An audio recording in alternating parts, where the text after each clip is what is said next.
YouTubers. Time is finally here. Verdansk is back for all my new players coming to the video. I've got the best settings for you guys. Controller, audio, graphics, color. All my guys that have been playing, I got my renewed graphics for you guys. You know the drill. If you guys enjoy the video, like the video, subscribe to the channel if you learned something new, and I hope you guys do enjoy. Let's jump on board with what everyone's asking for, the controller settings. Now, all these settings, in my opinion, are going to be pretty standard. You guys should follow my settings besides the stick sensitivity. I will explain that when I get there. I do play on controller. I do play on a tactical button layout. What that means is it switches my right stick, my R3, my right stick pressed down in my circle. What that does is it makes it so when I press my right stick down, I crouch, I go prone, I can slide, that kind of thing. And my circle is now turned into my melee. You guys should play whichever button layout fits you most comfortably with your controller.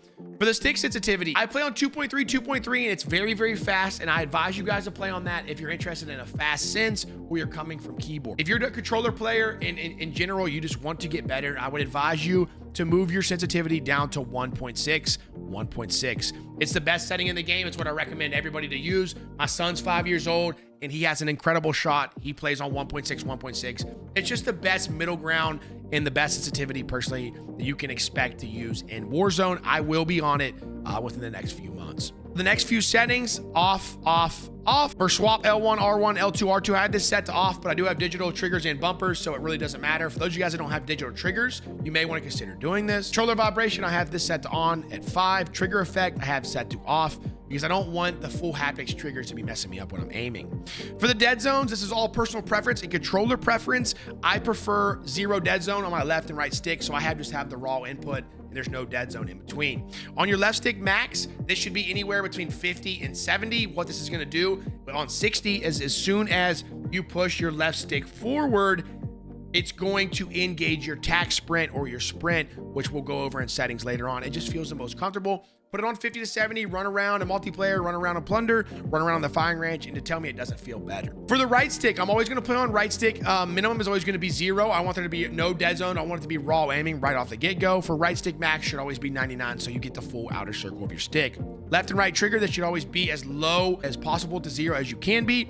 So as soon as you click the trigger, you are firing or ADSing. For the aiming tab, for our sense multiplier, this right here, if you're going to take my advice and play 1.6, you should set these to 1. But since I do play on 2.3, I set these to 0.75 because my sense is very, very quick.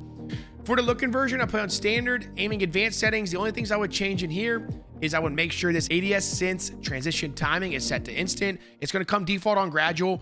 What this is going to do is it's going to immediately apply your sense multiplier when you're ADSing instead of gradually like ramping it up as you ADS.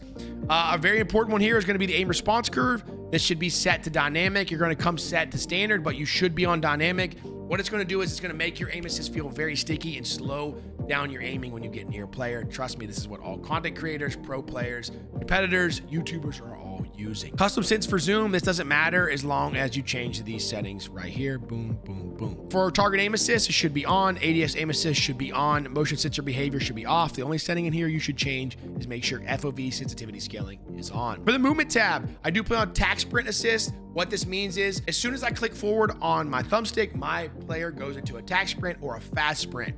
It's going to feel a little weird at the start, but you should turn this setting on because it's going to make your movement feel more fluid and the game feel more fluid and less clunky. Sprint assist sideways should be on. Sprint assist backwards should be on as well. Basically, it's whenever you move your stick forward, back, left, right, you're going to engage in a tack sprint. Again, it's just going to make it more comfy. It's just going to make it more fluid. Mantle assist off, crouch assist off, corner slice on. You should turn this on. It's going to simulate like a corner slice, like inclining your weapon around the corner and your camera around the corner. It's really good. It's really beneficial. You should get used to it. Slide dive behavior, I play on hybrid. Basically, it lets you slide and dive while using one input. While you hold your sprint in, you can click your input, whether that's circle or whatever your input is to lay down or crouch, and that will force you to dive. It's really good. It's very good. It's a skill gap. It allows you so you can make those dive jumps from building to building. Automatic airborne mantle on. Sprint restore on. Slide maintain sprint on. Parachute automatic behavior. This should be turned off. Basically, this makes it so you manually need to cut your chute. Be careful. Mantle cancels reload on. Movement advanced settings. These right here, really nothing to change besides auto door peek and sprinting door bash. These should be on. For vehicle advanced settings, I'll leave that to you guys. For the combat tab, there's really not much to copy here. You guys can look at it and copy what you want. The ones that are important is, in my opinion, Apply all for armor plates is a big one. If you need 3 plates, if you press triangle, it'll put all 3 plates on. If you have the apply one setting on, it will force you to push triangle 3 times to put on 3 plates. I think apply one is very, very good. For the manual fire behavior, you should always play on press because you can click faster than your controller will auto shoot. For combat advanced settings, this is a big one. You should change to prioritize interact. This is how you see people like looting and picking things up very, very fast. It's going to allow you to tap to reload and interact, but while they're available simultaneously, you'll have to tap to reload and hold to interact. So if you need to reload your SMG while you're standing next to a door, you'll tap to reload your SMG and then hold to open the door at the same time, okay?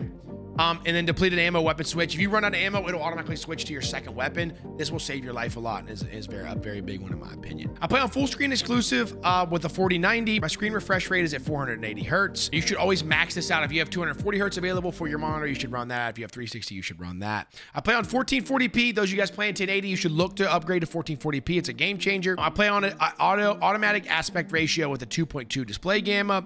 My gamma brightness is at 56%. My NVIDIA reflex low latency is set to on. Eco mode preset, whether you're on PC or console, this should always be set to off.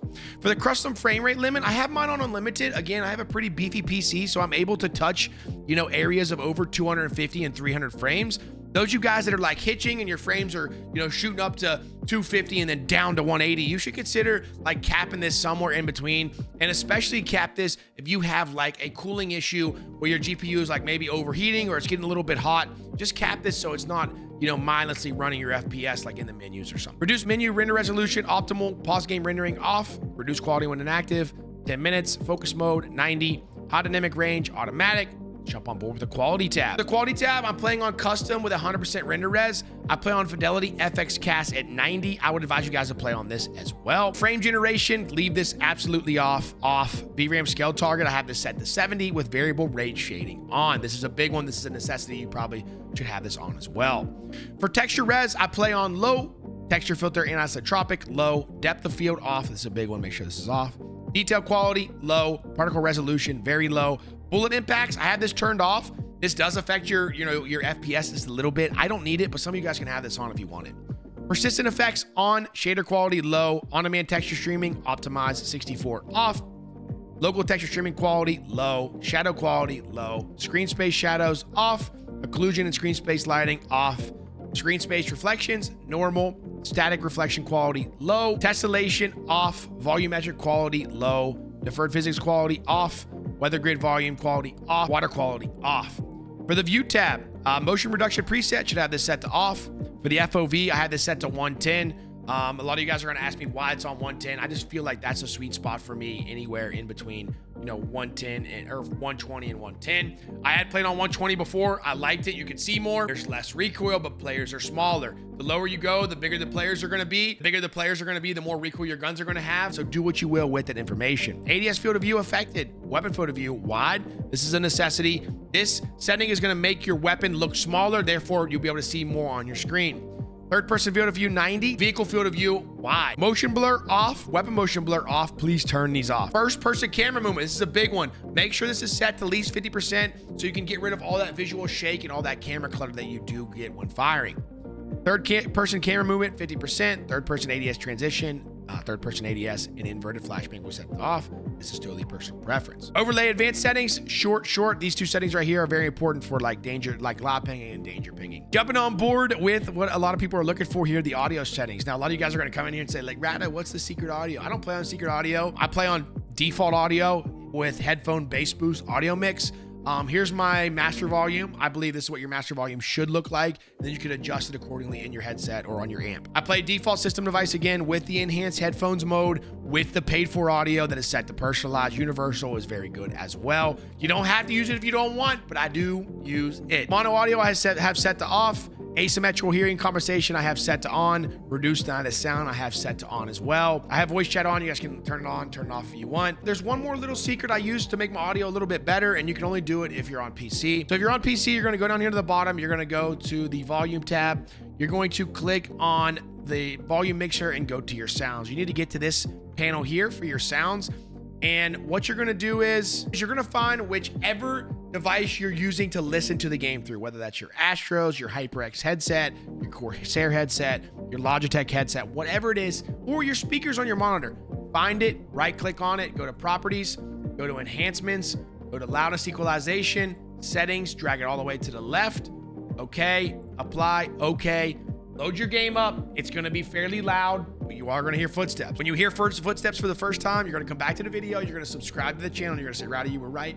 Thanks for the audio settings. Anytime, like the video. Jumping on board with the interface tab, this is gonna be like some little like nitty gritty like tips and tricks and color setting. For the telemetry, I have on my FPS counter, my server latency, my packet loss, and I'm also gonna turn on my graphics card temperature just to be able to monitor my speeds. I have the network in-game alert icons on with the hardware in-game alert icons on in case, you know, something's going on with my game or I'm packet bursting or packet loss thing, and you know what I mean. The most important setting here is the color customization. I play on a default color HUD palette. The most important thing is I play on filter 2 with a color filter on both at 100 and 100. It just makes your game look more vibrant and makes the colors pop just a little bit better. There's more for this. I will show you on the desktop, which we'll check out right now. For the graphics settings and the color, I told you guys I changed just one more thing. The one thing I do change is I go to my desktop here. I go to adjust desktop color settings in the NVIDIA control panel if you have an NVIDIA GPU, and I change my digital vibrance all the way up to 100. It's gonna come standard at 50. And when you turn it to 100, it's probably gonna burn your eyes. I've always played on this. I thoroughly enjoy it. I would start at 75 and you might like it there, and I would just keep going. If you want, that's just another tip or great color settings. For the gameplay HUD, the most important thing here is the minimap shape. I play on a square minimap that allows you to see 30% more of your minimap. And I also play with my minimap rotation on with compass type at horizontal. One big thing here people ask me for is my crosshair. I play on a red crosshair with the biggest crosshair dot in the middle.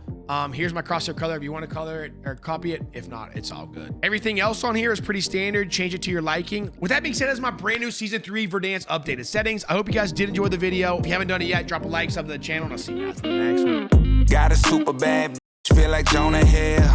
Look at how she walk, and you know it's real.